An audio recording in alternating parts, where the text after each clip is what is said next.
मेहरबान दोस्तों, तो चलिए शुरू करते हैं आज की महफिल, आज का शो, आज का प्रोग्राम, आपका पसंदीदा प्रोग्राम जिसका नाम है सुहाना सफ़र विद अन्नू कपूर, सिर्फ 92.7 बिग एफएम पर।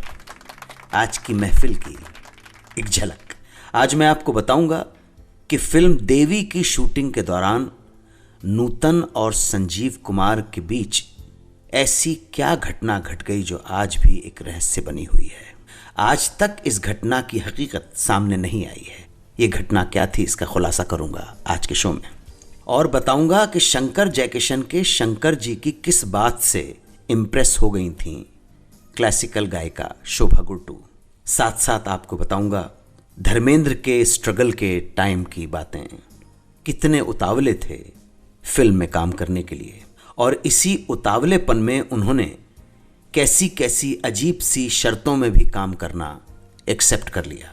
वो कौन सा वादा था जो मनोज कुमार ने अमिताभ बच्चन की माताजी से किया मगर भूल गए। ये किस्सा भी आज आप जानेंगे आज की महफिल में। मोरा गोरा अंग लैले मोहे श्याम रंग दे दे, इस गीत को बनाते वक्त एस.डी. बर्मन और बिमल रॉय के बीच किस बात पे ना इत्तेफाकी हो गई थी। ऐसे ही कुछ अफसाने आज की महफिल में आपका मनोरंजन करेंगे। किस्से होंगे, अफसाने होंगे, कुछ आप बीती कुछ पर बीती, लेकिन उससे पहले एक गीत आपकी सेवा में। 1970 में संजीव कुमार और नूतन की एक फिल्म आई थी देवी। इस फिल्म का एक गाना काफ़ी मशहूर हुआ था, शादी के लिए रजामंद कर ली, मैंने एक लड़की पसंद कर ली। म्यूजिक था लक्ष्मीकांत प्यारेलाल का। आज मैं आपको इस फिल्म की शूटिंग के वक्त घटी उस घटना के बारे में बताऊंगा जो आज तक एक राज बनी हुई है। लोगों में इस घटना को लेकर तरह तरह की बातें हैं, मगर सच्चाई आज तक किसी को मालूम नहीं हो पाई है। 1968 की बात है। साउथ के मशहूर निर्देशक वी मधुसूदन राव ने फिल्म देवी का निर्माण शुरू किया। हीरो हीरोइन के रोल के लिए लिया नूतन और संजीव कुमार को। संजीव कुमार और नूतन इस फिल्म से पहले एक और फिल्म में भी काम कर चुके थे जिसका नाम था गौरी। इंडस्ट्री में उनके रोमांस की अफवाहें भी सुर्खियों में थीं। खैर साहब, फिल्म देवी की शूटिंग शुरू हुई, सब कुछ ठीक ठाक चल रहा था, लेकिन अचानक एक दिन सेट पर एक थप्पड़ की आवाज ने सनसनी फैला दी। अचानक आई इस जोरदार थप्पड़ की आवाज से यह पता चल गया कि किसी ने किसी को थप्पड़ मारा है, मगर यह समझ में नहीं आया कि किसने किसे थप्पड़ मारा है। कुछ ने अंदाज़ा लगाया कि शायद हेयर ड्रेसर ने स्पॉट बॉय को किसी बात पर चाटा लगा दिया, तो कोई ये समझा कि किसी महिला जूनियर आर्टिस्ट से किसी ने बदतमीजी कर दी है। सेट पर हर आदमी अटकलें लगाने लगा, लेकिन जब इस थप्पड़ का रहस्य खुला तो सभी भौंचक्के रह गए। कैमरामैन ने बताया कि यह थप्पड़ नूतन मैडम ने संजीव जी को मारा था, और वो नाराज होकर बिना कुछ बोले अपनी कार में बैठकर चली गई। अब सवाल ये उठा कि नूतन संजीव कुमार से इतनी क्यों नाराज हो गई कि उन्हें थप्पड़ लगाना पड़ा। ये बात किसी की समझ में नहीं आई। बात अब फिल्म के सेट से निकल के उन दिनों की पत्रिकाओं में सुर्खियों में आ गई। तरह तरह की बातें होने लगी कि उस थप्पड़ का राज क्या है, क्या रीजन है, वो क्या कारण थे जिनकी वजह से ये अप्रिय घटना घटी। कुछ लोग ये कहने लगे कि ये कदम नूतन ने अपने पति रजनीश बहल के दबाव में उठाया था। बहल साहब स्वभाव से शक्की मिजाज के थे और अखबारों में छपने वाली नूतन और संजीव कुमार के रोमांस की खबरों का खंडन थप्पड़ से करवाना चाहते थे। इसलिए नूतन ने अपनी गृहस्थी बचाने को ये कदम भी उठा लिया। पर हकीकत क्या थी ये सिर्फ नूतन और संजीव कुमार ही जानते थे, और उन्होंने ये राज कभी नहीं खोला। खैर साहब, फिल्म की ये घटना तो चर्चित हो गई, मगर फिल्म के प्रोड्यूसर और डायरेक्टर को लगने लगा कि अब फिल्म को बंद करना पड़ेगा, क्योंकि दोनों सितारे अब शायद साथ काम नहीं करेंगे।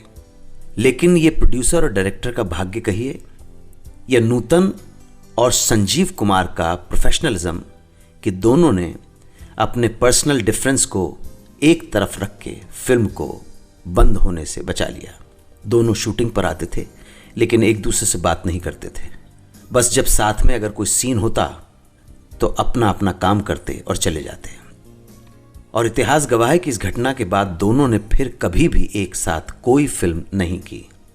इस घटना की सच्चाई आज तक पता नहीं चली, मगर इस घटना ने फिल्म को लाइमलाइट में ला दिया और इस वजह से फिल्म चल निकली। बात करूंगा शंकर जयकिशन की जोड़ी के शंकर जी की। शंकर जी संगीत के गुणीजन थे।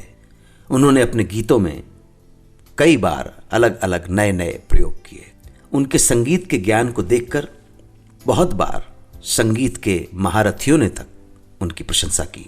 उनमें से एक नाम प्रख्यात शास्त्रीय संगीत गायिका शोभा गुर्टू का भी है। वो भी एक बार शंकर जी की कलाकारी देखकर दंग रह गई थीं। हुआ यूं कि एक बार शंकर जी एक फिल्म दूरियां के लिए शोभा गुर्टू से गीत गवा रहे थे। गीत के बोल थे, प्याला होठों तक पहुंचा तो साकी ने नजर से तोड़ दिया। रिकॉर्डिंग से पहले जब इस गीत की रिहर्सल हो रही थी, तब उन्होंने शोभा गुर्टू को समझाया कि इस गीत में एक जगह पर एक पर्टिकुलर मुर्की लेनी है। रिहर्सल शुरू हुई। शोभा गुर्टू पूरा गाना तो गा गई, मगर उनसे उस खास जगह पर मुर्की नहीं निकल पाई। शंकर जी ने कहा, एक बार फिर कोशिश कीजिए। कोशिश हुई, एक नहीं, दो नहीं, कई बार की कोशिशों के बाद भी शोभा गुर्टू उस खास जगह पर वो खास मुर्की या तरकीब नहीं ले पाई। और आखिरकार उन्होंने शंकर जी से कह दिया कि इस जगह पर अगर ये मुर्की मेरे जैसी सिंगर नहीं ले पा रही है तो और कौन लेगा। शोभा गुर्टू की बात सुनकर शंकर जी मुस्कुराए, हारमोनियम पकड़ा और आंखें बंद करके खुद ही वो गीत गाना शुरू कर दिया। गाते गाते शंकर जी ठीक उसी जगह पर वो मुर्की ले बैठे जिस जगह पर शोभा जी वो मुर्की नहीं ले पा रही थी। शंकर जी के मुंह से इतनी मुश्किल जगह पर इतनी आसानी के साथ ये मुर्की सुनकर शोभा गुर्टू जी अवाक रह गई।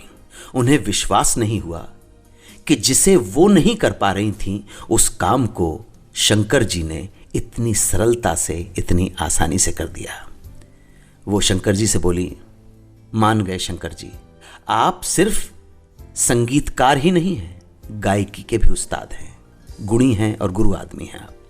वाकई में ये लोग जीनियस थे, मंजे हुए थे, भरे हुए थे, सचमुच के कलाकार थे। बात उन दिनों की है जब धर्मेंद्र ने फिल्म फेयर की टैलेंट हंट प्रतियोगिता जीती और उन्हें विमल रॉय, मोहन कुमार और गुरदत्त जैसे बड़े निर्माताओं की फिल्मों में साइन कर लिया गया।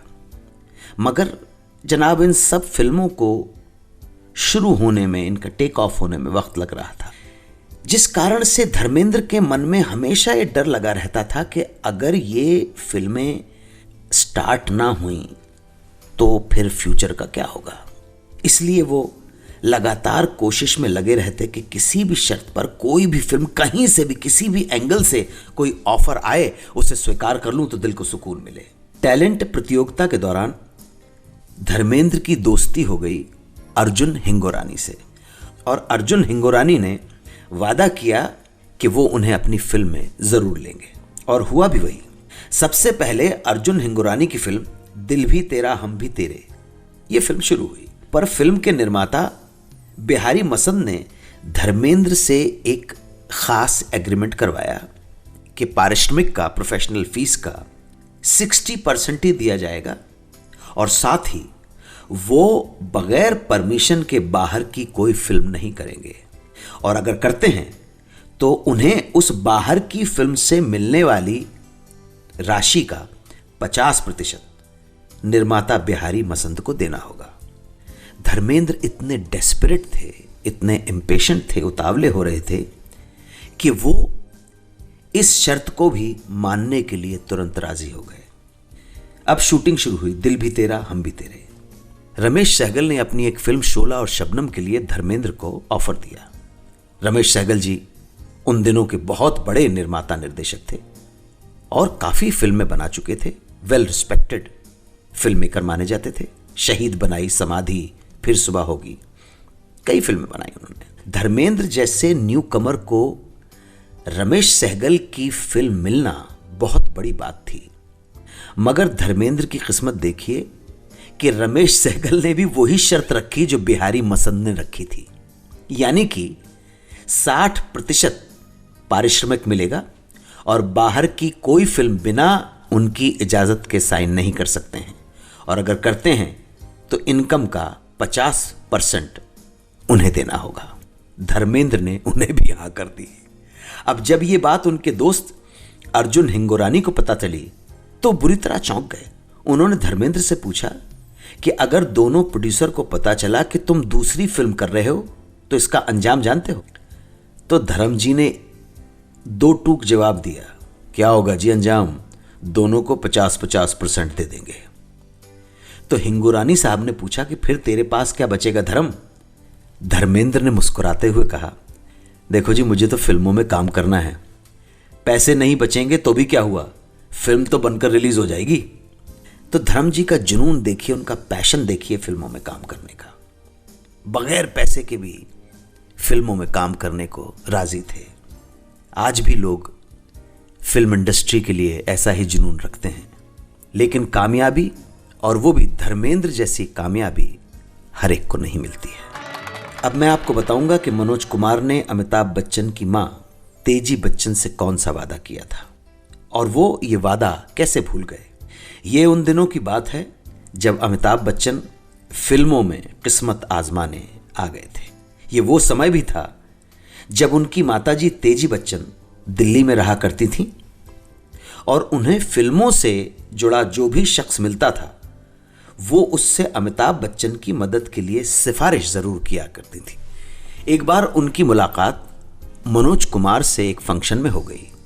उस समय मनोज कुमार के साथ उनके असिस्टेंट चंद्रा बारोट भी साथ थे। तेजी बच्चन ने अमिताभ को मनोज कुमार से मिलवाते हुए कहा, ये मुन्ना है, अब ये भी आपकी बिरादरी में आ रहा है, थोड़ा ध्यान रखिएगा इसका। मनोज कुमार जी ने पूरा सहयोग देने का वादा किया और अमिताभ से कहा कि तुम बंबई आकर मिलना। अब हुआ ये कि मनोज कुमार जी बंबई आकर फिल्म यादगार की शूटिंग में व्यस्त हो गए और उधर अमिताभ को आशा थी कि अम्मा ने मनोज कुमार से कहा है तो मनोज जी जरूर मदद करेंगे, और इसी उम्मीद से वो पहुंच गए फिल्म यादगार के सेट पर। दिन भर चुपचाप बैठकर शूटिंग देखते रहे। मनोज कुमार से जब जब उनका सामना हुआ तो मनोज कुमार को ये याद ही नहीं कि उन्होंने कोई वादा भी किया था। कुछ नहीं बोले मनोज कुमार, पूरा दिन अपने काम में लगे रहे। दिन निकल गया। अब अमिताभ बच्चन को लगा कि शायद मनोज साहब बिजी हैं, इसलिए आज उनसे बात नहीं हो पाई, हो सकता है कल बात हो जाए। इस सोच के साथ वो वापस लौट आए और अगले दिन फिर पहुंच गए। मगर अगले दिन भी वही हुआ जो पहले दिन हुआ था और दूसरे दिन भी वापस घर लौट आए। इस तरह वो कई दिनों तक सेट पे जाते और ये सोचकर बैठे रहते कि मनोज कुमार जरूर आगे बढ़कर उन्हें सामने से बुलाएंगे। अमिताभ के रोज आने को देखकर मनोज कुमार के असिस्टेंट चंद्रा बारोट ने मनोज कुमार को याद दिलाया, सर आपने इनकी माताजी से कहा था कि फिल्म में काम देंगे, अगर आपको इन्हें फिल्म में कुछ काम देना है तो दीजिए, वरना मना कर दीजिए, अच्छा नहीं लगता ये बेचारा रोज चला आता है और शाम को वापस चला जाता है। अब मनोज कुमार को अमिताभ बच्चन के धैर्य, सब्र और काम करने की लगन पर विश्वास हुआ और उन्होंने अमिताभ को तुरंत अपने पास बुलाया और कहा, देखो भाई, मैं इस फिल्म में सिर्फ एक्टिंग कर रहा हूं, लेकिन उसके बाद मेरी 2 फिल्में शुरू होने वाली हैं। उनमें से एक फिल्म में मैं तुम्हारे लिए एक बेहतरीन रोल लिखवाऊंगा और उस फिल्म में हम साथ में काम भी करेंगे। और दोस्तों, मनोज कुमार ने अब अपना ये वादा पूरा किया। अमिताभ बच्चन को अपनी फिल्म में चांस देकर, जिस फिल्म का नाम था रोटी कपड़ा और मकान, इसमें मनोज कुमार जी ने अपने वादे के मुताबिक अमिताभ बच्चन के लिए किरदार लिखवाया।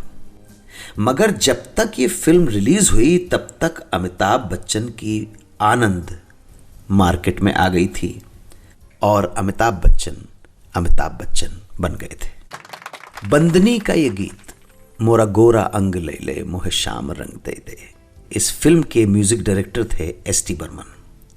फिल्म के डायरेक्टर ग्रेट बिमल रॉय, और उन्हें असिस्ट कर रहे थे गुलजार। जब इस गीत को लिखे जाने के लिए चर्चा हो रही थी तो गुलजार को एस.डी. बर्मन ने गीत की सिचुएशन को कुछ इस तरह समझाना शुरू किया। नूतन यानी कल्याणी मन ही मन बिकॉश यानी अशोक कुमार को चाहने लगी है। एक रात चूल्हा चौका समेटकर गुनगुनाती हुई बाहर निकल रही है। तभी बिमल रॉय ने रोक दिया, ये कहते हुए कि ऐसा कैरेक्टर घर से बाहर जाकर नहीं गा सकता। तो एस.डी. बर्मन ने पूछा, बाहर नहीं जाएगी तो बाप के सामने गाएगी कैसे? एस.डी. के सवाल पर बिमल रॉय ने दलील दी कि बाप से हमेशा वैष्णव कविता सुना करती है तो गा क्यों नहीं सकती? सचिन देव बर्मन बोले, ये कविता पाठ नहीं है दादा, ये गाना है। इस बात पर बिमल रॉय बोले, तो कविता लिखो, वो कविता गाएगी। अब एस.डी. बर्मन को झल्लाहट होने लगी। फिर भी उन्होंने अपनी दलील दी कि गाना घर में घुट जाएगा। उनकी इस बात पर बिमल रॉय ने कहा, तो आंगन में ले जाओ, लेकिन बाहर नहीं जाएगी।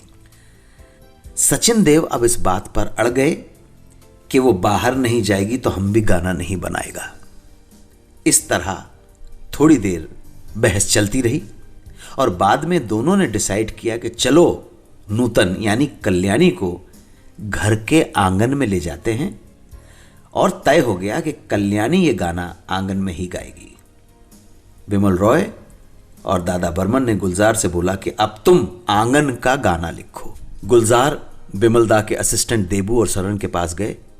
सरन से वैष्णव कविताएं ली जो कल्याणी अपने पिता से सुना करती थी। बिमल रॉय ने गुलजार को बताया कि सिचुएशन कुछ ऐसी होगी कि रात का वक्त है, कल्याणी को यह डर है कि चांदनी रात में उसे कोई देख न ले, इसलिए वो घर से बाहर नहीं जा रही है, वो आंगन से आगे नहीं जा पाती। इस पर सचिन देव बर्मन ने भी अपनी बात ऐड कर दी।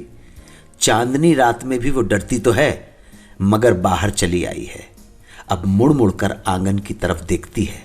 ऐसा कुछ भी होगा, इस पे कुछ लिखो। तो साहब गुलजार साहब ने बिमल रॉय और सचिन देव बर्मन दोनों की बातों को मिलाकर कल्याणी की हालत समझकर जो गीत लिखा वो गीत था, मोरा गोरा अंग ले ले मुझे शाम रंग दे दे। तलत साहब का जन्म लखनऊ में हुआ था। वो माँ बाप की छठी संतान थे। वालिद साहब भी सिंगर थे। उनके पिताजी केवल धार्मिक गीत गाया करते थे, नातिया कलाम, हमद वगैरह। बचपन में तलत साहब ने अपने पिता की नकल करने की कोशिश की, पर घर वालों को बिल्कुल अच्छा नहीं लगा और घर वालों ने उन्हें सख्ती के साथ ये नकल करने से मना कर दिया। सिर्फ उनकी फूफी, उनकी बुआ जी उनको सुनती थीं और उनकी हौसला अफजाई करती थीं।